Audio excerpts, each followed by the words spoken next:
ಯೋಗೇಶ್ವರನ ಬಿಟ್ಟು ಪಕ್ಷವನ್ನ ದೊಡ್ಡದು ಅಂತ ಬಂದ್ರಿ. ಆ ಸಂದರ್ಭ ಹೇಗನ್ನಿಸ್ತು ನಿಮಗೆ? ಮೊದಲು ದೇಶ, ನಂತರ ಪಕ್ಷ, ಆ ನಂತರ ವ್ಯಕ್ತಿ. ಯೋಗೇಶ್ವರ ಅವ್ರನ್ನ ಬಿಟ್ಟು ನೀವು ಚುನಾವಣೆ ಮಾಡಿದಿರಿ. ಈಗ NDA ಮೈತ್ರಿಕೂಟದಲ್ಲಿ ಯಾವುದೇ ವ್ಯಕ್ತಿಗೆ ಕೂಡ ನಮ್ಮ ರಾಷ್ಟ್ರೀಯ ನಾಯಕರು ಟಿಕೆಟ್ ಅನೌನ್ಸ್ ಮಾಡಿದ್ರೆ ಅವರಿಗೆ ಕೆಲಸ ಮಾಡುವಂತ ಪರಿಸ್ಥಿತಿಯಲ್ಲಿ ನಾವಿದ್ವಿ. ನಿಮ್ಮದೇ ಪಕ್ಷದಲ್ಲಿದ್ದಂತಹ ಹಲವಾರು ಏಕಾಏಕಿ CP ಯೋಗೇಶ್ವರ್ ಜೊತೆ ಹೋದ್ರು. ಯೋಗೇಶ್ವರ್ ಜೊತೆ ಹಿಂದೆ ಬರ್ತಾ ಇರೋರು ಅವರ ಹಿಂಬಾಲಕರು. ವ್ಯಕ್ತಿನೇ ಅಂತಿಮ, ಅವ್ರಿಗೆ ನಮ್ಗೆ ವ್ಯಕ್ತಿ ಅಂತಿಮ ಅಲ್ಲ, ದೇಶ ಅಂತಿಮ.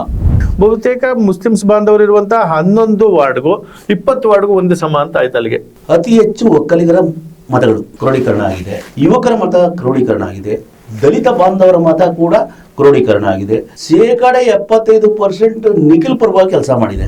ಜಮೀರ್ ಅಹಮದ್ ಹೇಳಿಕೆ ಬಹಳಷ್ಟು ಕಾವು ಪಡ್ಕೊಂತು. ಮಾಜಿ ಪ್ರಧಾನಿ ದೇವೇಗೌಡರು ಕುಟುಂಬನ ಕೊಂಡ್ಕೋತೀವಿ ಅಂತ ಬಂದ ಮೇಲೆ ಈ ಮಾತು, ಯಾರೋ ಒಬ್ಬ ವ್ಯಕ್ತಿ ಕಾಂಗ್ರೆಸ್ ಕೆಲಸ ಮಾಡ್ತಿದ್ರು, ನಮ್ಮ ಮನೆ ಓಟ್ಗೆ ಬೇರೆ ಚೇಂಜ್ ಮಾಡ್ತೀವಿನಪ್ಪ ಅಂತ ಹೇಳಿದ್ರು. ವಕ್ಫ್ ಬಹಳಷ್ಟು ಕಾಡ್ತಾ ಇರುವಂತ ವಿಚಾರ ಈಗ ಇತ್ತೀಚೆಗೆ.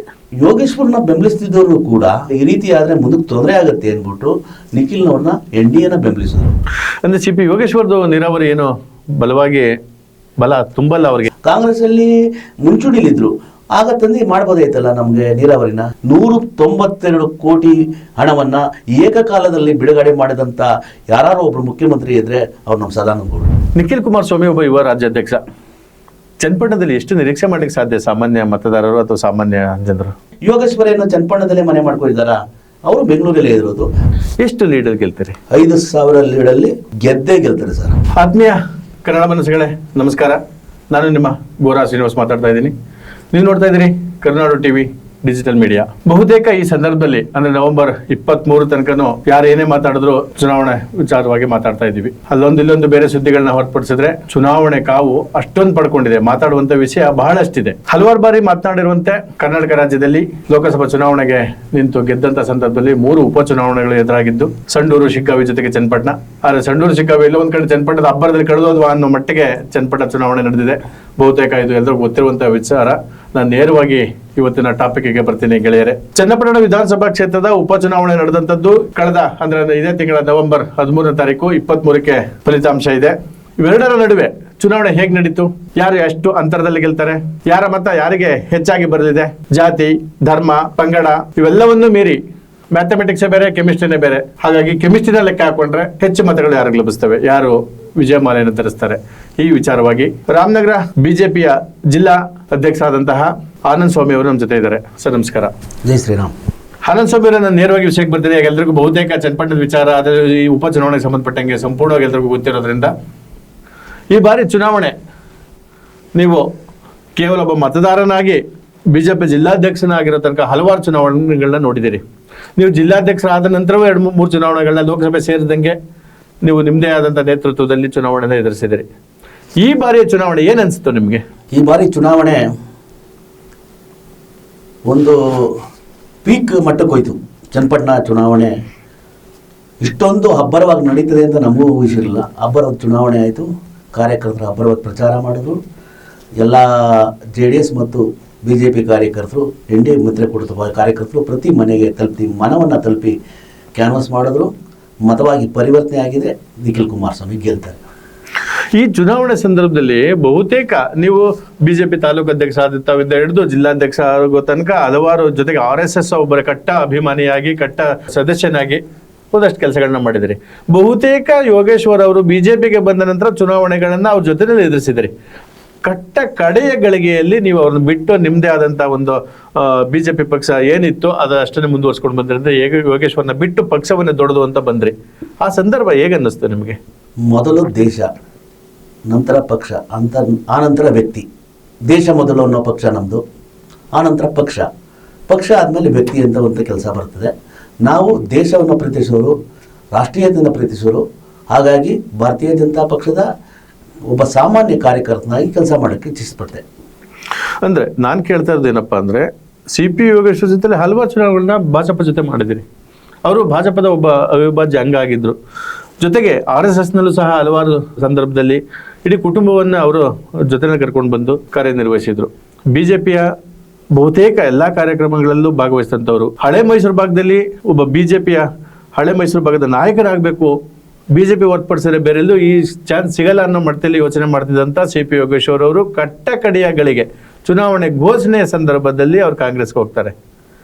ಯೋಗೇಶ್ವರ್ ಅವ್ರನ್ನ ಬಿಟ್ಟು ನೀವು ಚುನಾವಣೆ ಮಾಡಿದ್ದೀರಿ. ಈಗ ಈ ಸಂದರ್ಭ ಹೇಗಿದೆ ಅಂತ? ಯಾವುದೇ ಒಬ್ಬ ಸ್ವಯಂ ಸೇವಕ ತನ್ನ ಸ್ವಯಂ ಹಿತಾಕಾಂಕ್ಷೆಯಿಂದ ರಾಜಕಾರಣ ಮಾಡಬಾರ್ದು. ದೇಶಕ್ಕೋಗಿ ರಾಜಕಾರಣ ಮಾಡಬೇಕು, ಸಮಾಜಕ್ಕೋಸ್ಕರ ರಾಜಕಾರಣ ಮಾಡಬೇಕು. ಆ ನಿಟ್ಟಿನಲ್ಲಿ ನಾವು ಕೆಲಸ ಮಾಡಬೇಕಾಗಿದೆ. ನಾವು ಒಳಗೊಂದು ಹೊರಗೊಂದು ಅಂದರೆ ಬಟ್ಟೆ ಧರಿಸಿದಾಗೊಂದು ಬಟ್ಟೆ ಬಿಚ್ಚಾಕ್ದಾಗೊಂದು ರಾಜಕಾರಣ ಮಾಡಬಾರ್ದು. ಹಾಗೆ ನಮ್ಮದೇ ಆದಂಥ ಎತಿಕಿರುತ್ತೆ, ಆ ರೀತಿ ರಾಜಕಾರಣ ಮಾಡಬೇಕು. ನಾವು ಕೂಡ ಯೋಗೇಶ್ವರ ಜೊತೆಲಿ BJPಗೆ ಬಂದವರು. ಆನಂತರ ಸಂಘದ ಸ್ವಯಂ ಸೇವಕನಾಗಿ ಕೆಲಸ ಮಾಡ್ಕೊಂಡು ಬಂದ್ವಿ. ನಮಗೆ ರಾಷ್ಟ್ರೀಯತೆ ಮೇಲೆ ಆಮೇಲೆ ರಾಷ್ಟ್ರೀಯತೆ ವಿಚಾರದಲ್ಲಿ ದೇಶ ಸೇವೆ ಮಾಡೋದ್ರಲ್ಲಿ ತೃಪ್ತಿ ಇದೆ. ಹಾಗಾಗಿ ಕೆಲಸ ಮಾಡ್ತಾಯಿದ್ದೋ. ಯೋಗೇಶ್ವರ್ ಅವರು ಸ್ವಹಿತಾಕಾಂಕ್ಷೆಗೆ ಭಾರತೀಯ ಜನತಾ ಪಕ್ಷವನ್ನು ಬಿಟ್ಟು ಕಾಂಗ್ರೆಸ್ ಪಕ್ಷವನ್ನು ಸೇರಿದ್ರು. ಅಂಥ ಸಮಯದಲ್ಲಿ ನಮ್ಮ ಕಾರ್ಯಕರ್ತರು ಅಂದರೆ ರಾಷ್ಟ್ರೀಯತೆಯನ್ನು ಪ್ರೀತಿಸಿದ್ರು.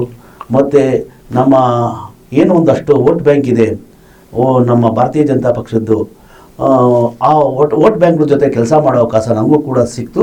ಹಾಗಾಗಿ ಈ ಚುನಾವಣೆಯಲ್ಲಿ ಒಳ್ಳೆ ಕೆಲಸ ಮಾಡಿದ್ರು. ಅಂದರೆ ಒಟ್ಟಾರೆ CP ಯೋಗೇಶ್ವರ್ ಅವರು ಈ ಬಾರಿಯ ಚುನಾವಣೆಗೆ ಸಂಬಂಧಪಟ್ಟಂತೆ ಅವರು ಅಪ್ಪಿಕೊಂಡಿದ್ದಂತಹ BJPಯನ್ನ ದೇಶಕ್ಕಾಗಿ ಬೇಡ ಅಂತೇಳಿ ನನ್ನ ಸ್ವಹಿತಾಸಕ್ತಿಗಾಗಿ ಸ್ವಾರ್ಥಕ್ಕಾಗಿ ಅವರು ಬೇರೆ ಪಕ್ಷವನ್ನು ಒಪ್ಕೊಂಡ್ರು. ಅವರು ಇಲ್ಲೇ ಇದ್ದಿದ್ದೆ ಖಂಡಿತವಾಗ್ಲೂ ಅವ್ರ ಜೊತೆ ಕೆಲಸ ಮಾಡ್ತಾ ಇದ್ವಿ. ನಾವು ಭಾರತೀಯ ಜನತಾ ಪಕ್ಷದ ಯಾವುದೇ ವ್ಯಕ್ತಿ, ಈಗ ನಾವು NDA ಮೈತ್ರಿಕೂಟದಲ್ಲಿದ್ದೀವಿ. NDA ಮೈತ್ರಿಕೂಟದಲ್ಲಿ ಯಾವುದೇ ವ್ಯಕ್ತಿಗೆ ಕೂಡ ನಮ್ಮ ರಾಷ್ಟ್ರೀಯ ನಾಯಕರು ಟಿಕೆಟ್ ಅನೌನ್ಸ್ ಮಾಡಿದ್ರೆ ಅವರಿಗೆ ಕೆಲಸ ಮಾಡುವಂಥ ಪರಿಸ್ಥಿತಿಯಲ್ಲಿ ನಾವಿದ್ವಿ. ಅಂದ್ರೆ ಪಕ್ಷ ಏನ್ ಹೇಳ್ತಾ ಇತ್ತು ಆ ಕೆಲಸವನ್ನು ಅಷ್ಟೇ ಮಾಡ್ತೀವಿ. ಕೇವಲ ಒಬ್ಬ ವ್ಯಕ್ತಿ ತನ್ನ ಸ್ವಾರ್ಥಕ್ಕಾಗಿ ಮಾಡಿದಂಥದ್ದನ್ನ ಅಥವಾ ಅವನು ಇಷ್ಟ ಬಂದಂಗೆ ಮಾಡೋದನ್ನ ನಾವು ಒಪ್ಕೊಳಕ್ ರೆಡಿ ಇಲ್ಲ. ದೇಶಕ್ಕಾಗಿ ಬರ್ತಾರೆ ನಾವು ಜೊತೆಲಿ ಇರ್ತೀವಿ, ಅಭಿವೃದ್ಧಿಗಾಗಿ ಬರ್ತಾರೆ ನಾವು ಜೊತೆ ಇರ್ತೀವಿ. ನಾವು ದೇಶಕ್ಕಾಗಿ ಬರೋರ ಜೊತೆಲಿ ಕೆಲಸ ಮಾಡ್ತೀವಿ, ಅಭಿವೃದ್ಧಿಯಾಗಿ ಕೆಲಸ ಮಾಡ್ತೀವಿ. ನಾವು ನಿಸ್ವಾರ್ಥದಿಂದ ಕೆಲಸ ಮಾಡ್ತೀವಿ. ನೋಡಿ, ಯೋಗೇಶ್ವರ್ ಅವರಿಗೆ ಆದಂತಹ ಇಲ್ಲಿ ಒಂದಷ್ಟು ಮತಗಳಿದೆ. ಅವರು ಸ್ಥಳೀಯ ಅನ್ನೋ ಒಂದು ಬಹಳ ಮುಖ್ಯವಾದ ಕಾರಣ. ಯಾರು ಅಲ್ಗಳದೇ ಇರುವಂತ ಒಂದು ಕಾರಣ ಅಂತ ನಾನು ಭಾವಿಸ್ಕೊಡ್ತೀನಿ. ನೀರಾವರಿ ವಿಚಾರಕ್ಕೆ ಬಂದಂತ ಸಂದರ್ಭದಲ್ಲಿ ದೇವೇಗೌಡರು ಡ್ಯಾಮ್ ಕಟ್ಟಿದ್ರ, ಇವ್ರು ಏತ ನೀರಾವರಿ ಮಾಡಿದ್ರ, ಹಣ BJP ಅವ್ರು ಕೊಟ್ರ, ಕಾಂಗ್ರೆಸ್ ಸಾಥ್ ಕೊಟ್ಟ, ಸೆಕೆಂಡ್ರಿ ಆ ಕಾನ್ಸೆಪ್ಟ್ ಇಟ್ಕೊಂಡು ಮಾಡಿದಂತ ಸಂದರ್ಭದಲ್ಲಿ ಬಹುತೇಕ ಮಂದಿ ಅವ್ರನ್ನ ಈ ನೀರಾವರಿ ವಿಚಾರದಲ್ಲಿ, ಅಭಿವೃದ್ಧಿ ವಿಚಾರದಲ್ಲಿ ಒಪ್ಕೊಂತಾರೆ. ಅದೇ ನಿಟ್ಟಿನಲ್ಲಿ ಕೊನೆಯ ಗಳಿಗೆನಲ್ಲಿ ಕಾಂಗ್ರೆಸ್ಗೆ ಬಂದಂತ ಸಂದರ್ಭದಲ್ಲಿ ಅವರಲ್ಲಿದ್ದಂತಹ ಮತಗಳು ನೀವೇ ಈಗ ಹೇಳಿದ್ರೆ ನಾವೆಲ್ಲ ಅವ್ರ ಜೊತೆನೆಲ್ಲ BJPಗೆ ಬಂದಂತವ್ರು ಅಂತ ಹೇಳಿ, ಆ ಸಂದರ್ಭದ ನಿಮ್ಮ ಕಾರ್ಯಕರ್ತರು ಅಥವಾ ಮುಖಂಡರುಗಳು ಹೇಗಿದ್ರು ಸರ್? ಈಗ ನೀವು ನೀರಾವರಿ ವಿಚಾರವೆತ್ತಿದ್ರಿ. ಒಬ್ಬ ಚುನಾಯಿತ ಪ್ರತಿನಿಧಿ ಏನು ಕೆಲಸ ಮಾಡಬೇಕು ಅಂತ ಆ ಕೆಲಸ ಮಾಡೋಕ್ಕೆ ನಮ್ಮ 25 ವರ್ಷ ಏನು ನಮ್ಮ ಚನ್ನಪಟ್ಟಣ ತಾಲೂಕಿನ ಮತದಾರ ಯೋಗೇಶ್ವರನ ಬೆಂಬಲಿಸೋದನ್ನು ಒಳ್ಳೆ ಕೆಲಸ ಮಾಡಲಿ ಅಂತ ಒಂದು ಸುವರ್ಣ ಅವಕಾಶ BJP ಸರ್ಕಾರ ಬಂತು. BJP ಸರ್ಕಾರದಲ್ಲಿ ಇವರು ಮಿನಿಸ್ಟರ್ ಆದರು. ಸದಾನಂದ ಗೌಡರು ಮತ್ತು ನಮ್ಮ ಯಡಿಯೂರಪ್ಪನವರು ಈ ಪ್ರಾಜೆಕ್ಟಿಗೆ ಹಣವನ್ನು 192 ಕೋಟಿಯನ್ನು ಬಿಡುಗಡೆ ಮಾಡಿಕೊಟ್ರು. ಯಾಕೆ ಅಂದರೆ ಸದಾನಂದ ಗೌಡರು ಒಬ್ಬ ಒಕ್ಕಲಿಗ ಸಮುದಾಯದಿಂದ ಬಂದು ಈ ರೈತರ ಬಾವಣೆಯನ್ನು ಗೊತ್ತಿರೋದ್ರಿಂದ ಇಲ್ಲಿ ಒಂದು ಪ್ರವಾಸ ಮಾಡ್ತಾರೆ. ಸದಾನಂದ ಗೌಡರು, ಜಗದೀಶ್ ಶೆಟ್ಟರ್ ಎಲ್ಲ ಪ್ರವಾಸ ಮಾಡಿದಂಥ ಸಂದರ್ಭದಲ್ಲಿ ತೆಂಗಿನ ಮರಗಳೆಲ್ಲ ಒಣಗಿರ್ತವೆ, ಸುಳಿ ಬಿದ್ದೋಗಿರ್ತದೆ. ಅಂಥ ಸಂದರ್ಭದಲ್ಲಿ ನಮ್ಮ ರೈತರಿಗೆ ಏನಾದರೂ ಮಾಡಬೇಕು ಅಂತ ಹೇಳಿ 192 ಕೋಟಿ ಹಣವನ್ನು ಏಕಕಾಲದಲ್ಲಿ ಬಿಡುಗಡೆ ಮಾಡಿದಂಥ ಯಾರು ಒಬ್ಬರು ಮುಖ್ಯಮಂತ್ರಿ ಇದ್ದರೆ ಅವ್ರು ನಮ್ಮ ಸದಾನಂದ ಗೌಡರು.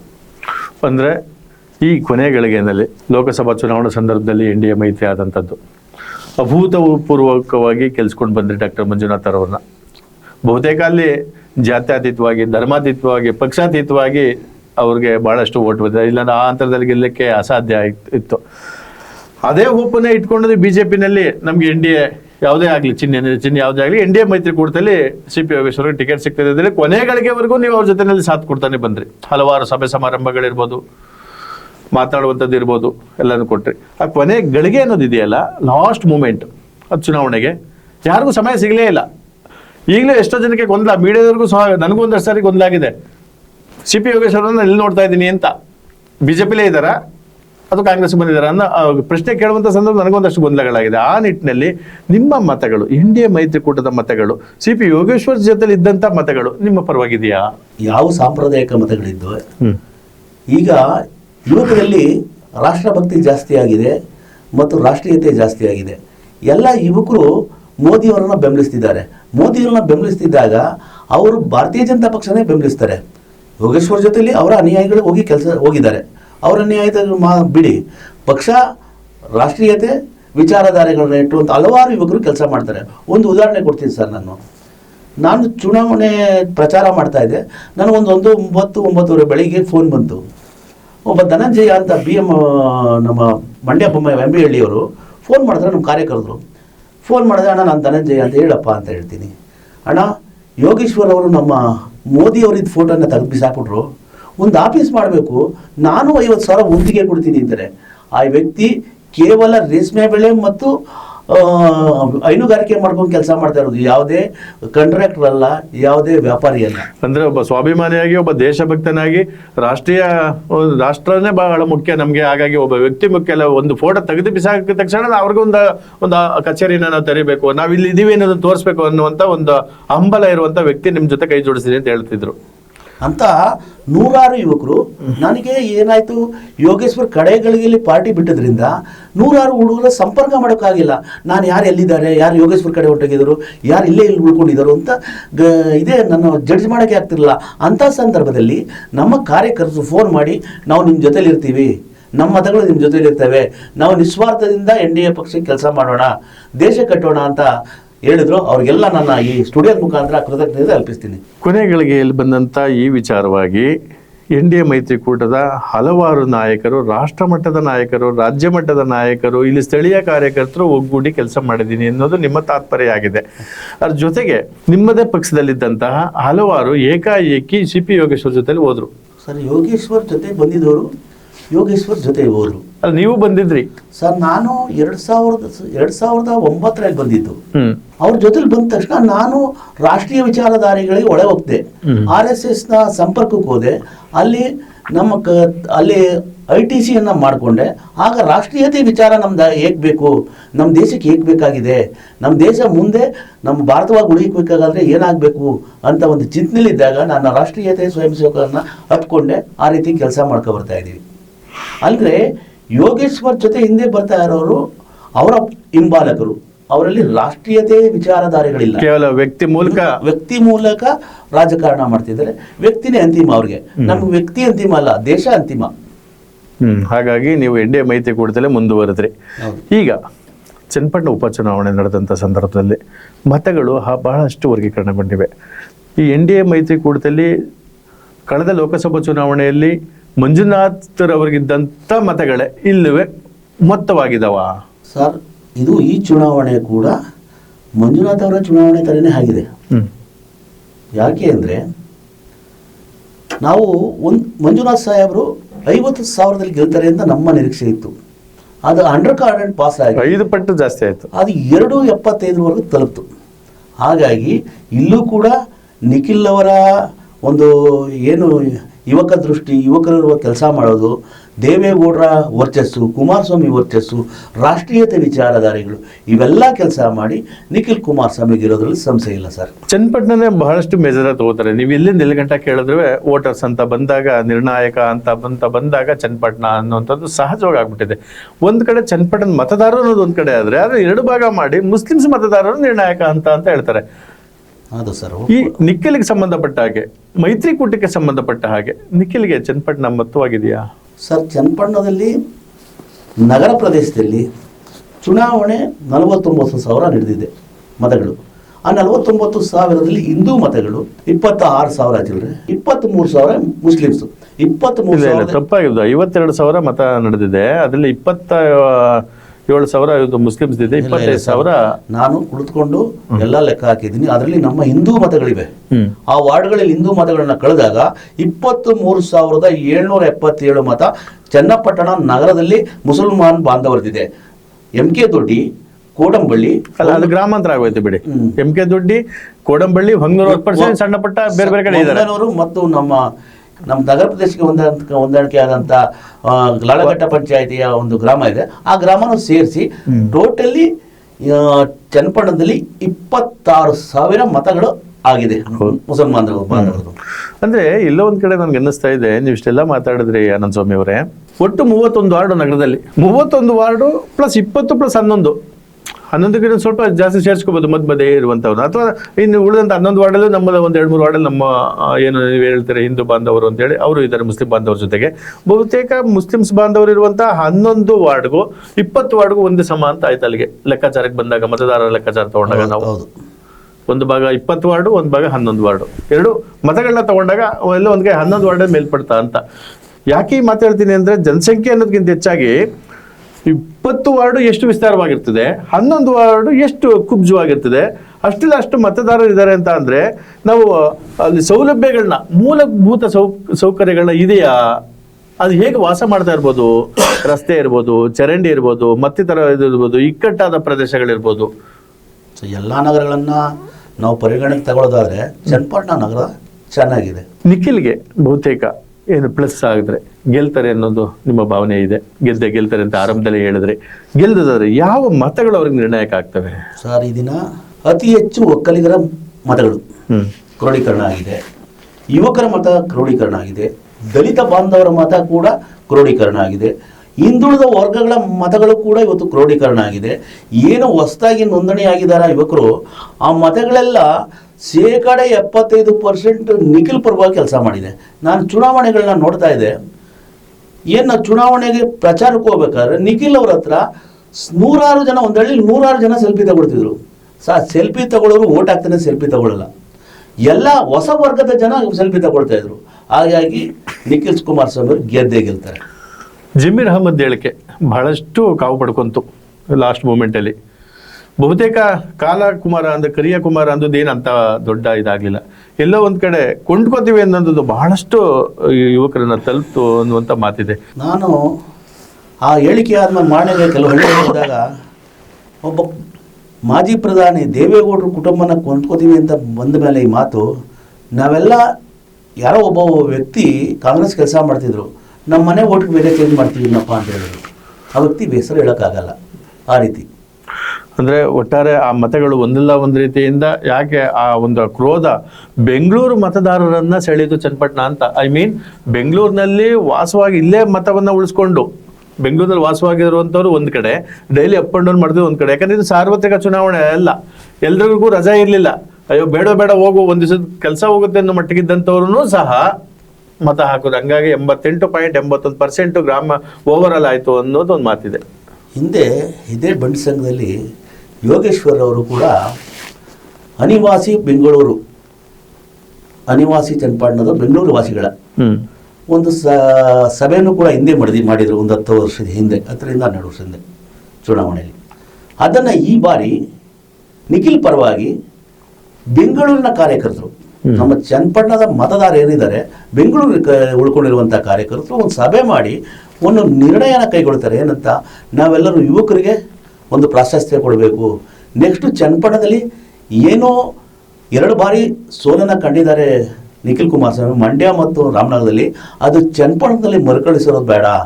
ನಾವು ಚನ್ನಪಟ್ಟಣದಲ್ಲಿ ಇದುವರೆಗೂ ಕುಮಾರಸ್ವಾಮಿ ಅವರು ಬೆಂಬಲಿಸಿದ್ದೀವಿ, ದೇವೇಗೌಡರಿಗೂ ಕೂಡ ನೀರಾ ಗಲಾಟೆಯಲ್ಲಿ ಮರುಜನ್ಮ ಕೊಟ್ಟಿದ್ದೀವಿ. ಹಾಗಾಗಿ ನಾವೆಲ್ಲರೂ ವಾಲಂಟ್ರಿಯಾಗಿ ಹೋಗಿ ಚನ್ನಪಟ್ಟಣದಲ್ಲಿ ಮತ ಹಾಕಬೇಕು ಅಂತ ಬೆಂಗಳೂರಿಂದ ಬಂದಂಥ ಮತದಾರರ ಪೈಕಿ 75% ಮತದಾರರು ನಿಖಿಲ್ ಕುಮಾರಸ್ವಾಮಿಯನ್ನು ಬೆಂಬಲಿಸಿದ್ದಾರೆ. ವಕ್ಫ್ ಬಹಳಷ್ಟು ಕಾಡ್ತಾ ಇರುವಂಥ ವಿಚಾರ ಈಗ ಇತ್ತೀಚೆಗೆ. ಯಾವ್ಯಾವುದು ಆಸ್ತಿಗಳು, ಸ್ಮಶಾನ ಇರ್ಬೋದು, ಸರ್ಕಾರದ ಜಾಗ ಇರ್ಬೋದು, ಖಾಸಗಿ ವ್ಯಕ್ತಿ ಇರ್ಬೋದು, ಎಲ್ಲ ಒಂದು ಕಡೆ ಭಯ ಬೀಳುವಂಥದ್ದಾಗಿದೆ. ಈ ಕೆಲಸ ವಕ್ಫ್ ಹೆಸರಲ್ಲಿ, ಅಂದರೆ ಪಹಣಿಯಲ್ಲಿ ವಕ್ಫ್ ಹೆಸರು ಬರ್ತಾ ಇರೋದ್ರಿಂದ ಅದೇನಾದ್ರು ಪರಿಣಾಮ ಬೀರ್ತಾ ಇಂಡಿಯಾ ಮೈತ್ರಿಕೂಟಕ್ಕೆ? ಚನ್ನಪಟ್ಟಣದಲ್ಲಿ ಸ್ವಲ್ಪ ಪ್ರಮಾಣದ ಪರಿಣಾಮ ಬೀರಿದೆ. ಕಾರಣ ಇಷ್ಟೇ, ಕೋಡಂಬಳ್ಳಿಯಲ್ಲಿ ನಮ್ಮ ಏನು ಕ್ಷತ್ರಿಯ ಅಗ್ನಿವಂಶ ಕ್ಷತ್ರಿಯ ಏನು ತಿಗಳ ಸಮಾಜದ ಒಂದು 4-5 ಜಮೀನು ಆ ರೀತಿ ವಕ್ಫ್ ಬೋರ್ಡ್ಗೆ ಆಗಿದೆ. ಅವರು ಯೋಗೇಶ್ವರನ ಬೆಂಬಲಿಸ್ತಿದ್ದವರು ಕೂಡ ಇವತ್ತು ನಾವು ಈ ರೀತಿ ಆದರೆ ಮುಂದಕ್ಕೆ ತೊಂದರೆ ಆಗುತ್ತೆ ಅಂದ್ಬಿಟ್ಟು ನಿಖಿಲ್ನವ್ರನ್ನ NDAನ ಬೆಂಬಲಿಸಿದ್ರು. ಹಾಗೆ ಯಲಿಯೂರಲ್ಲಿ ಹರಿಜನ ಸ್ಮಶಾನ ಕೂಡ ವಕ್ಫ್ ಬೋರ್ಡ್ ಆಸ್ತಿಯಾಗಿದೆ. ಆಗ ಅಲ್ಲೂ ಕೂಡ ಹರಿಜನ ಯುವಕರು ನಾವು ಈ ರೀತಿ ಇದ್ರೆ ದೇಶ ಕಟ್ಟಕ್ಕಾಗಲ್ಲ, ನಮ್ಮ ಆಸ್ತಿಗಳನ್ನ ಉಳಿಸ್ಕೊಳ್ಳೋಕ್ಕಾಗಲ್ಲ ಅಂತ ನಮಗೂ ಕೂಡ ಒಂದಷ್ಟು ಓಟಾಗಿ ಪರಿವರ್ತನೆ ಆಗಿದೆ. ಅಂದರೆ ನಿಮಗೆ ಒಟ್ಟಾರೆ ಈಗ ಇಷ್ಟೆಲ್ಲ ಮಾತಾಡಿದಂಥ ಸಂದರ್ಭದಲ್ಲಿ ನನಗೆ ಅರಿವಾಗಿದ್ದೇನಪ್ಪ ಅಂದರೆ, ಒಂದು ವಕ್ಫ್ ಹೆಸರು, ಒಂದು ದೇವೇಗೌಡ ಕುಟುಂಬನ ಮುಸ್ಲಿಮ್ಸರು ಕೊಂಡ್ಕೋತಾರೆ ಅನ್ನುವಂಥದ್ದು, ಇನ್ನೊಂದು ಇವೆರಡನ್ನೂ ಪ್ಲಸ್ ಆಗಿ ತಿಗಳ ಸಮುದಾಯ ಯೋಗೇಶ್ವರನೇ ಯಾವಾಗಲೂ ಬೆಂಬಲಿಸಿದಂಥ, ವ್ಯಕ್ತಿಗತವಾಗಿ ಬೆಂಬಲಿಸಿದಂಥವರು NDA ಮೈತ್ರಿಕೂಟಕ್ಕೆ ಬಂದದ್ದು. ಈ ಕೊಂಡ್ಕೋತೀವಿ ಅನ್ನೋ ವಿಚಾರ ಬಂದಾಗ ಬೆಂಗಳೂರಿನ ನಿವಾಸಿಗಳು, ಇಲ್ಲಿಯ ಮತದಾರರು, ಸ್ಥಳೀಯ ಮತದಾರರು ಬಂದು ಮತ ಹಾಕಿದ್ದು ಎಲ್ಲವೂ ನಿಖಿಲ್ಗೆ ಪ್ಲಸ್ ಆಗುತ್ತೆ ಅಂತ ಹೇಳ್ತಾ ಇದ್ದೀರಿ. ಆದರೆ ಇದೇ ಜೊತೆಗೆ ಕೊನೆಯದಾಗಿ ಮಂಡ್ಯದಾದ್ಯಂತ ಅಷ್ಟೂ ತಾಲೂಕುಗಳಲ್ಲಿ ಬಹುತೇಕ ಬಂದಂಥವರು ಕಾರ್ಯಕರ್ತರು, ಮುಖಂಡರುಗಳು, ರಾಜ್ಯಾದ್ಯಂತ ಇರುವ ಸುಳ್ಯದಲ್ಲಿ, ಚನ್ನಪಟ್ಟಣದಲ್ಲಿ ಅಲ್ಲಿಂದನೂ ಸಹ ಶಾಸಕರು ಬಂದಿದ್ದರು. ಬಹುತೇಕ ಎಲ್ಲ ಕಡೆ ಶಾಸಕರು, ನಿಮ್ಮ BS ಯಡಿಯೂರಪ್ಪನವರು, BY ವಿಜಯೇಂದ್ರರವರು ಎಲ್ಲ ಆದಿಯಾಗಿ ಬಂದಿದ್ರು. ಅಂದರೆ ರಾಜ್ಯಾಧ್ಯಕ್ಷರು ಸಮೇತ ಎಲ್ಲ ಬಂದಿದ್ದರು. ಅವೆಲ್ಲವೂ ನಿಮ್ದು ಈ ಹಿಂದೂ ಮತ ಅನ್ನೋಂಥ ಬರುವಂಗೆ ಕಡಿಮೆ ಮತ ನಮ್ಮಲ್ಲಿರುವಂಥದ್ದು. BJPಗೂ ಕಡಿಮೆ ಇದೆ, ಹಿಂದೂ ಮತ ಅನ್ನುವಂಥದ್ದನ್ನು ಕಡಿಮೆ ಇದೆ. ಅವೆಲ್ಲವೂ ಕ್ರೋಢೀಕರಣ ಆಯ್ತಾ ನಿಖಿಲ್ ಅವರಿಗೆ? ಈಗ ನಮ್ಮ ಯಡಿಯೂರಪ್ಪಾಜಿಯವರು ಒಬ್ಬ ರೈತ ನಾಯಕರು, ಹಾಗೆ ನಮ್ಮ ವಿಜೇಂದ್ರನವರು ಮಾಸ್ ಲೀಡರ್, ನಮ್ಮ ಉಪಮುಖ್ಯಮಂತ್ರಿಗಳಾದಂಥ ಸತ್ಯನಾರಾಯಣರವರು, ಅಶೋಕ್ ಅವರು ನಮ್ಮ ಭಾಗದಲ್ಲಿ ಅತಿ ಹೆಚ್ಚು ಹೆಸರನ್ನು ಮಾಡಿರುವಂಥವರು, ನಮ್ಮ ಸಮುದಾಯದ ಲೀಡ್ರು. ಹಾಗಾಗಿ ನಮಗೆ ಮತದಾನ ಕ್ರೋಢೀಕರಣ ಆಯಿತು. ನಮ್ಮ ಯಲಹಂಕದಿಂದ ಶ್ರೀ SR ವಿಶ್ವನಾಥ್ ಬಂದರು, ಅವ್ರು ಕೆಲಸ ಮಾಡಿದ್ರು. ನಮ್ಮ ಸೋಮಣ್ಣವ್ರು ಬಂದರು, ಅವ್ರು ಕೆಲಸ ಮಾಡಿದ್ರು. ಇದಕ್ಕೆಲ್ಲ ಹೆಚ್ಚಾಗಿ ಮಂಡ್ಯಕ್ಕೂ ಚನ್ನಪಟ್ಟಣಕ್ಕೂ ಅವಿನಾವ ಸಂಬಂಧ ಇದೆ. ಮಂಡ್ಯದ ಪ್ರತಿ ತಾಲೂಕು ಸಂಬಂಧಗಳಿವೆ. ಆಗ ನಾವು ಯಾವುದೇ ಮನೆಗೆ ಹೋದ್ರೆ, ನಾನು ವಾಲಂಟ್ರಿ ಓಟ್ ಕೇಳೋಕೆ ಹೋದರೆ, ಮಂಡ್ಯದಿಂದ ಈ ಊರಲ್ಲಿ ಫೋನ್ ಮಾಡಿದ್ರೆ ಕಣಪ್ಪ, ನಮ್ಮ ರಿಲೇಷನು ಹಾಕ್ಲೇಬೇಕು, ಇಲ್ಲಿ ಸೋತ್ಬಿಡವ್ರೆ, ನೀವು ಹಾಕ್ಲೇಬೇಕು ಅಂತ ಕನ್ವರ್ಟ್ ಆದ ಮತನೂ ಕೂಡ ಒಂದು 10% ಇದೆ. ಅಲ್ಲ, ಕೇವಲ ಒಂದು 10-12 ದಿವಸದಲ್ಲಿ ಬಂದಂತ ಜನ ಬರೀ ಮಂಡ್ಯದಿಂದ 25,000 ಜನ ಲೀಡರ್ಸ್ ಇರ್ಬೋದು, ಕಾರ್ಯಕರ್ತರು ಇರ್ಬೋದು, ಸಂಬಂಧಿಕರು ಇರ್ಬೋದು, ಬಂದಂತ ಒಂದು ಲೆಕ್ಕಾಚಾರ ಇದೆ ಇವತ್ತಿಗೆ. ಅಂದ್ರೆ ಅಷ್ಟು ಮತಗಳಲ್ಲಿ ಕನ್ವರ್ಟ್ ಆಗಿದೆ. ಯೋಗೇಶ್ವರ್ಗಿದ್ದಂತ ಮತಗಳು ಅಥವಾ ಕಾಂಗ್ರೆಸ್ಗಿದ್ದಂತ ಮತಗಳು ಬದಲಾವಣೆ ಆಗಿದೆ ಅನ್ಸುತ್ತಾ ನಿಮ್ಗೆ? ಈಗ ಒಂದು ಮನೆಗೆ 10 ಸಲ ಫೋನ್ ಮಾಡಿದ್ರೆ ಆ ಮನೆ ಪರಿವರ್ತನೆ ಆಯ್ತದೆ. ಅಟ್ಲೀಸ್ಟ್ 5 ಮತ ಇದ್ರೆ ಒಂದು 2 ಕನ್ವರ್ಟ್ ಆಗುತ್ತೆ. ಅಂದ್ರೆ CP ಯೋಗೇಶ್ವರ್ದು ನೀರಾವರಿ ಏನು ಬಲವಾಗಿ ಬಲ ತುಂಬಲ್ಲ ಅವ್ರಿಗೆ? ನೀರಾವರಿ ಕೆಲಸ ಮಾಡಬೇಕು ಇದ್ರೆ ಲಾಸ್ಟ್ ಟೈಮೇ ಗೆಲ್ಬೋದೈತಲ್ಲ ಸರ್ ಅವರು. ನೀರಾವರಿ ಕೆಲಸ ಆಗಿದೆ, ಬಹುತೇಕ ಒಂದೇ ಸರಿ ನೀರಾವರಿ ಮಾಡಿದ್ಮೇಲೆ ಒಂದೇ ಸರಿ ಗೆದ್ದಿರೋದು ಅನ್ಕೋತೀನಿ. ನೀರಾವರಿ ಆದ್ಮೇಲೆ ಒಂದೇ ಸಲ ಗೆದ್ದಿದ್ದು, ಅದು ಉಪಚುನಾವಣೆ. ನೀರಾವರಿ ಆಗ್ತಾ ಇದ್ದ ಅಂತ ಆದ್ಮೇಲೆ ಗೆದ್ದಿಲ್ಲ. ಅಂದ್ರೆ ಅದು ಒಂದು ಎಲ್ಲ ವರ ಅನ್ನೋದಕ್ಕಿಂತ ಶಾಪ ಅಂತ. ನೀರಾವರಿ ಸರ್, ನೀನು ಒಬ್ಬ ಚುನಾಯಿತ ಪ್ರತಿನಿಧಿ, ನಾನೊಬ್ಬ ಗ್ರಾಮ ಪಂಚಾಯತಿಲಿ ಏನು ಕೆಲಸ ಮಾಡಬೇಕು ಅದು ಮಾಡಲೇಬೇಕು. ಅಲ್ಲಿ ಯಾರು ಇರ್ತಾರೆ ಅವ್ರ ಹತ್ರ ಅವಕಾಶ ಸಿಕ್ತಂತ ಉಪಯೋಗಿಸ್ಬೇಕು. ಆ ರೀತಿ ಯೋಗೇಶ್ವರ್ ಉಪಯೋಗಿಸ್ಕೊಂಡಿದ್ದಾರೆ, ಕೆಲಸ ಮಾಡಿದ್ದಾರೆ. ಅದು ಕ್ರೆಡಿಟು ನಮ್ಮ ಪಾರ್ಟಿಗೆ ಸೇರಬೇಕು, ಭಾರತೀಯ ಜನತಾ ಪಕ್ಷಕ್ಕೆ ಸೇರಬೇಕು. ಇನ್ಯಾವುದೇ ಸರ್, ಕಾಂಗ್ರೆಸ್ಸಲ್ಲಿದ್ದರು ಯೋಗೇಶ್ವರು, ಕಾಂಗ್ರೆಸ್ಸಲ್ಲಿ ಮುಂಚೂಣಿಲಿದ್ದರು, ಆಗ ತಂದು ಮಾಡ್ಬೋದಾಯ್ತಲ್ಲ ನಮಗೆ ನೀರಾವರಿನ. ಆದರೆ ಇಚ್ಛಾಶಕ್ತಿ ನಮ್ಮ ಪಾರ್ಟಿಯ ಹಿರಿಯರು ಕೂತ್ಕೊಂಡು ಹಳೆ ಮೈಸೂರು ಭಾಗದಲ್ಲಿ ಪಕ್ಷ ಕಟ್ಟಬೇಕು ಅಂದರೆ ನಾವು ನೀರಾವರಿ ಮಾಡಬೇಕು. ನೀರಾವರಿ ಮಾಡಿದ್ರೆ ನಮ್ಮ ರೈತರಿಗೆ ಅನುಕೂಲ ಆಗುತ್ತೆ, ನಮ್ಮ ಪಕ್ಷ ಬೆಳೆಸ್ಬೋದು ಅಂತ ನಮ್ಮ ಹಿರಿಯರ ತೀರ್ಮಾನದಂತೆ ನಮಗೆ ಅಲ್ಲಿ 192 ಕೋಟಿ ಬಿಡುಗಡೆ ಆಗಿದ್ದು. ಎಲ್ಲೋ ಒಂದು ಕಡೆ ಚನ್ನಪಟ್ಟಣದಲ್ಲಿ ಈ ಬಾರಿ ಚುನಾವಣೆಯನ್ನು 10 ಚುನಾವಣೆಯಲ್ಲಿ 9 ಚುನಾವಣೆಯನ್ನು CP ಯೋಗೇಶ್ವರ್ ಮಾಡ್ತಾರೆ. 1 ಚುನಾವಣೆನ ಈ ಬಾರಿ ಕಾಂಗ್ರೆಸ್ನವ್ರು ಮಾಡಿದ್ರು. ಹೌದು ಸರ್. ಎಲ್ಲ ಒಂದು ಉತ್ಸವ ಮೂರ್ತಿ ಆಗಿದ್ರಾ, ಅಥವಾ ಕೆಲವು ಟೈಮ್ ನಾಯಕರು, ಕಾಂಗ್ರೆಸ್ ನಾಯಕರು ಅಥವಾ ಸರ್ಕಾರನೇ ಬಂದು ನಿಂತಹ ಸಂದರ್ಭದಲ್ಲಿ DK ಸುರೇಶ್ ಅವ್ರನ್ನ ಹೊರತುಪಡಿಸಿ ಒಬ್ಬೊಬ್ಬರೇ ಇದ್ದಂಥ ಕ್ಷಣಗಳನ್ನ ನೆನೆಸ್ಕೊಂಡಾಗ, ಅಥವಾ ಬಂದ ಪುಟ್ಟ ಹೋದ ಪುಟ್ಟ ಬೇರೆ ನಾಯಕರು ಬಂದಂಥ ಸಂದರ್ಭದಲ್ಲಿ ನೋಡಿದಾಗ ಹಲವಾರು ಮಾತಿದು, ನಂದಲ್ಲ, ಹಲವಾರು ಜನ ಎಲ್ಲೋ ಒಂದು ಕಡೆ CP ಯೋಗೇಶ್ವರ್ ಚುನಾವಣೆ ಮಾಡಲಿಲ್ಲ, ಕಾಂಗ್ರೆಸ್ನವ್ರು ಅಷ್ಟೇ ಮಾಡಿದ್ರು ಅನ್ನುವಂಥ ಮಾತಿದೆ. ಅದು ಏನಾದ್ರು ನಿಮ್ಗೆ ಪ್ಲಸ್ ಆಗುತ್ತಾ ಸರ್? ನಮಗೆ ಇಡೀ ಸರ್ಕಾರವನ್ನ ಒಬ್ಬ ಅಭ್ಯರ್ಥಿ ಎದುರಿಸ್ತಾನೆ ಅಂದರೆ ಆ ತಾಕತ್ತು ನಿಖಿಲ್ ಕುಮಾರಸ್ವಾಮಿಗಿತ್ತು. ಇಡೀ ಸರ್ಕಾರ ಬಂದು ಸರ್ಕಾರಿ ಯಂತ್ರವನ್ನು ಬಳಸ್ಕೊಂಡು, ಸರ್ಕಾರಿ ಎಲ್ಲ ಸೌಲಭ್ಯಗಳನ್ನು ಬಳಸ್ಕೊಂಡು ಚುನಾವಣೆ ಮಾಡಿತು. ಅದನ್ನು ಎದುರಿಸುವ ಸಾಮರ್ಥ್ಯ ದೇವೇಗೌಡರಿಂದ, ಕುಮಾರಸ್ವಾಮಿಯಿಂದ ನಿಖಿಲ್ ಕುಮಾರಸ್ವಾಮಿಗೆ ಬಿಡುಗಡೆಯಾಗಿ ಬಂದಿತ್ತು. ಅದನ್ನು ಅತ್ಯಂತ ಅಚ್ಚುಕಟ್ಟಾಗಿ ನಿಭಾಯಿಸಿದ್ದಾರೆ. ಅಂದರೆ ಸಾಮಾನ್ಯ ವ್ಯಕ್ತಿ ಅಂತ ಅನ್ಕೋಬಹುದು. ಇವತ್ತಿಗೆ ಅವರು ತಂದೆ ಮತ್ತೆ ತಾತನ ಹೊರತುಪಡಿಸಿದ್ರೆ ಒಬ್ಬ ಸಣ್ಣ ಹುಡುಗನ್ನ ಇಡೀ ಸರ್ಕಾರ ಎದುರಿಸ್ತು ಅಂತ ಹೇಳ್ತಾ ಇದ್ದಾರೆ. ಹೌದು ಹೌದು ಸರ್. ನಿಖಿಲ್ ಕುಮಾರಸ್ವಾಮಿ ಒಬ್ಬ ಯುವ ರಾಜ್ಯಾಧ್ಯಕ್ಷ. ಚನ್ನಪಟ್ಟಣದಲ್ಲಿ ಎಷ್ಟು ನಿರೀಕ್ಷೆ ಮಾಡ್ಲಿಕ್ಕೆ ಸಾಧ್ಯ ಸಾಮಾನ್ಯ ಮತದಾರರು ಅಥವಾ ಸಾಮಾನ್ಯ ಜನರು? ನಿಖಿಲ್ ಕುಮಾರಸ್ವಾಮಿ ಅವರು ಇಲ್ಲಿ ಯಾವುದೇ ವ್ಯಕ್ತಿ ಹೇಳ್ಬೋದು ಸಿಗಲ್ಲ ಅಂತ, ಅವರು ಪ್ರತಿಯೊಬ್ಬರಿಗೂ ಸಿಗ್ತಾರೆ. ರಾಜ್ಯ ಮಟ್ಟದ ನಾಯಕರಾದರೂ ಕೂಡ ಸಿಗ್ತಾರೆ. ಈಗ ಕುಮಾರಸ್ವಾಮಿ ಅವರು ಕೂಡ ಫೋನಿಗೆ ಸಿಗ್ತಾರೆ, ಫೋನಲ್ಲಿ ಮಾತಾಡ್ತಾರೆ, ಅವ್ರ ಮನೆ ಹತ್ರ ಹೋಗಿ ಮಾತಾಡ್ಕೊ ಬರ್ತಾರೆ. ಒಬ್ಬ ಶಾಸಕರಾದ ಚುನಾವಣೆಗಳ ನಂತರ ಒಬ್ಬ ಯೋಗೇಶ್ವರ ಚನ್ನಪಟ್ಟಣದಲ್ಲೇ ಮನೆ ಮಾಡ್ಕೊಂಡಿದ್ದಾರಾ? ಅವರು ಬೆಂಗಳೂರಲ್ಲೇ ಇರೋದು. ಬರ್ತಾರೆ, ವಾರಕ್ಕೆ 3 ದಿನ ಬರ್ತಾರೆ, 3 ದಿನ ಹೋಗ್ತಾರೆ, ಡೈಲಿನೂ ಬರ್ತಿದ್ರು.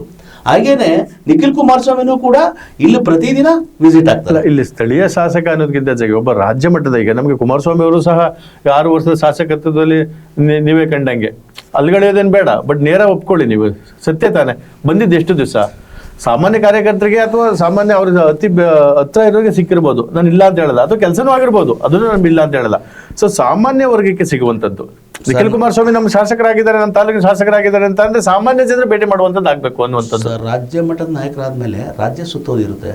ಈಗ ಯೋಗೇಶ್ವರರು ಕೂಡ ನಮ್ಮ ಕಾರ್ಯಕರ್ತರಿಗೆ ಕೇಳ್ಕೊಳ್ಳಿ, ಅವ್ರು ಮಿನಿಸ್ಟರ್ ಆಗಿದ್ದಾಗ ನಮ್ಮ ಚನ್ನಪಟ್ಟಣ ಕಾರ್ಯಕರ್ತರು ಸಿಗ್ತಿರ್ಲಿಲ್ಲ, ಅವ್ರು ರಾಜ್ಯ ಸುತ್ತೋಕೆ ಹೋಗ್ತಿದ್ರು. ಹಾಗಾಗಿ ಏನು ಹುದ್ದೆ ಅನ್ನೋಂಥ ಹುದ್ದೆ ಎತ್ತಿ ಆದಾಗ ರಾಜ್ಯಗಳನ್ನ ನೋಡ್ಕೋಬೇಕಾಗುತ್ತೆ. ಕಾರ್ಯಕರ್ತರು ಈಗ ನಮ್ಮ ಶಾಸಕರಾದರೆ ನಮ್ಮ ನಿಖಿಲ್ ಕುಮಾರಸ್ವಾಮಿ ಅವರು ಕೈಗೆಟುತ್ತಾರೆ, ಅದರಲ್ಲಿ ಎರಡು ಮಾತಿಲ್ಲ. ಕೊನೆಯದಾಗಿ ಬರ್ತೀನಿ, ಈ ಚುನಾವಣೆಗೆ ಉಪಚುನಾವಣೆಯಲ್ಲಿ ನಿಖಿಲ್ ಕುಮಾರಸ್ವಾಮಿ ಅವರಿಗೆ ನೀವು ಹೇಳಿದ ಎಲ್ಲ ಮತಗಳನ್ನು ಮೊತ್ತವಾಗಿ ತಗೊಂಡಂಥ ಸಂದರ್ಭದಲ್ಲಿ ಎಷ್ಟು ಲೀಡರ್ ಗೆಲ್ತೀರಿ ಸರ್? 5,000 ಲೀಡಲ್ಲಿ ಗೆದ್ದೇ ಗೆಲ್ತಾರೆ ಸರ್. ಸೊ ನಾನೊಂದು ಕಾನ್ಸೆಪ್ಟ್ ಮಾಡಿದೆ ಆರಂಭದಲ್ಲೇ, ಗೆಲುವು ಯಾರಿಗೆ ಅಂತ ಮಾಡಲಿಲ್ಲ, ಹ್ಯಾಟ್ರಿಕ್ ಸೋಲು ಯಾರಿಗೆ ಅಂತ. ನಿಮ್ಮ ಪ್ರಕಾರ ನಿಖಿಲ್ ಗೆಲ್ತಾರೆ ಅಂದರೆ ಹ್ಯಾಟ್ರಿಕ್ ಸೋಲು ಯೋಗೇಶ್ವರ್ಗೆ. ಆತ್ಮೀಯ ವೀಕ್ಷಕರೇ, ಇಷ್ಟೊತ್ತು BJPಯ ಜಿಲ್ಲಾಧ್ಯಕ್ಷರಾದಂಥ ರಾಮನಗರ ಜಿಲ್ಲಾಧ್ಯಕ್ಷರಾದಂತಹ ನನಗೆ ವ್ಯಕ್ತಿ ಮುಖ್ಯ ಅಲ್ಲ, ಮೊದಲನೇದು ದೇಶ ಮುಖ್ಯ, ರಾಷ್ಟ್ರೀಯತೆ, ಅದಾದ ನಂತರ ಪಕ್ಷ, ಅದಾದ ನಂತರ ವ್ಯಕ್ತಿ. CP ಯೋಗೇಶ್ವರ್ನ ಅಲ್ಲಿಗಳೋದಕ್ಕಿಂತ ಹೆಚ್ಚಾಗಿ ಅವ್ರು ಮಾಡಿರೋ ಕೆಲಸಕ್ಕೆಲ್ಲ ಬೆನ್ನೆಲುಬಾಗಿ ನಿಂತದ್ದು ಇದೇ BJP ನೇತೃತ್ವದ ಸರ್ಕಾರ. ಹಾಗಾಗಿ ಅವರೇನು ವ್ಯಕ್ತಿಗತವಾಗಿ ಮಾಡಲಿಲ್ಲ. ಖಂಡಿತವಾಗ್ಲೂ ಈ ಬಾರಿಯೂ ಇದೇ ಇಂಡಿಯಾ ಮೈತ್ರಿಕೂಟದಲ್ಲಿ ಅವರು ಇದ್ದಿದ್ರೆ ಆಗಲೂ ಸಹ ಗೆಲ್ತಿದ್ರು. ಹಾಗಾಗಿ ನಾವು ನಮಗೆ ರಾಷ್ಟ್ರೀಯತೆ, ದೇಶ ಮುಖ್ಯ, ನಂತರ ಪಕ್ಷ, ತದನಂತರ ವ್ಯಕ್ತಿ ಒಂದು ಕಡೆ ಆದರೆ, ಮತ್ತೊಂದು ಕಡೆ NDA ಮೈತ್ರಿಕೂಟದ ಬಲ, ಮೋದಿಯವರ ಆಶೀರ್ವಾದ, ಇಲ್ಲಿದ್ದಂಥ ಎಲ್ಲ ರಾಜಕೀಯ ನೇತಾರರು, ಮತ್ತು ಬಹಳ ಮುಖ್ಯವಾಗಿ ಹಿಂದುತ್ವ ಜೊತೆಗೆ ಕಾರ್ಯಕರ್ತರ ಪಡೆ ನಮ್ಮನ್ನು ಗೆಲ್ಲಿಸಿದೆ. ಖಂಡಿತ ಗೆದ್ದೇ ಗೆಲ್ತೀವಿ. ಇದೇ 23ರ ಚುನಾವಣೆ ಸಂದರ್ಭದಲ್ಲಿ ಕನಿಷ್ಠ 5,000 ಮತಗಳ ಅಂತರದಲ್ಲಿ ಗೆಲ್ತೀವಿ ಅಂತೇಳಿ ತಮ್ಮ ಬಹುಮುಖ್ಯವಾಗಿ ಎಲ್ಲವನ್ನು ಕ್ರೋಢೀಕರಿಸಿಕೊಂಡಿರುವಂತಹ, ಹಿಂದುತ್ವವನ್ನೇ ಉಸಿರಾಗಿಸಿಕೊಂಡಿರುವಂತಹ ಆನಂದ್ ಸ್ವಾಮಿ ಅವರು ಹೇಳಿದ್ದಾರೆ. ಸೊ ಎನಿವೆ, ನಾವು ಇಲ್ಲಿ ಯಾರನ್ನು ಹೊಗಳಲಿಕ್ಕೆ ತೆಗಳಲಿಕ್ಕೆ ಅನ್ನೋದಕ್ಕಿಂತ ಹೆಚ್ಚಾಗಿ ವಾಸ್ತವತೆಯನ್ನು, ಅವರವರ ಅಭಿಪ್ರಾಯವನ್ನು ಗೌರವಿಸಬೇಕಾದಂಥದ್ದು ಎಲ್ಲರ ಕರ್ತವ್ಯ. ಹಾಗಾಗಿ ನಾವು ಸಹ ಅವರ ಶ್ರಮಕ್ಕೆ ಬೆಲೆ ಸಿಗಲಿ ಅಂತೇಳಿ ಹಾರೈಸ್ತಾ, ಮತ್ತೊಮ್ಮೆ ಮಗದೊಂದು ವಿಚಾರವಾಗಿ ಮತ್ತೊಂದು ಸುದ್ದಿ ಮುಖಾಂತರ ನಿಮ್ಮ ಮುಂದೆ. ನಮಸ್ಕಾರ.